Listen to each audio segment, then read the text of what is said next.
Վաղվանից սկսած մեր հասարակությունը ենթարկվելու է ՔԲ մեդիա տերորին։ Օրինակ ասելու են, տեսեք, որ մենք շարունակում ենք մեծամասնությունը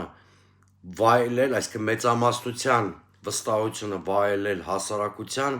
հետևաբար հենց այսպիսին է լինելու նաև 2026-ի խորհրդարանական ընտրությունների պատկերը։ Այս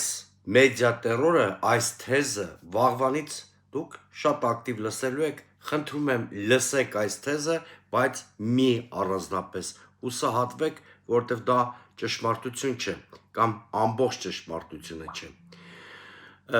Երկրորդը նրանք փորձելու են վաղարշապատի ընտրությունների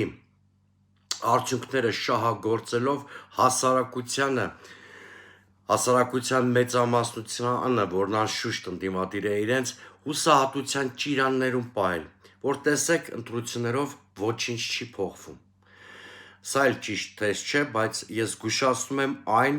ինչ փորձելու է անել ՔՊ-ն։ Եվ վերջապես ՔՊ-ն փորձելու է վուլգար ձևով, գռեհիկ ձևով շահագործել վաղարշապատի ընտրությունները, ցույց տալու համար, որ իր հակաեկեղեցական կամպանիան ունի հասարակական աջակցություն։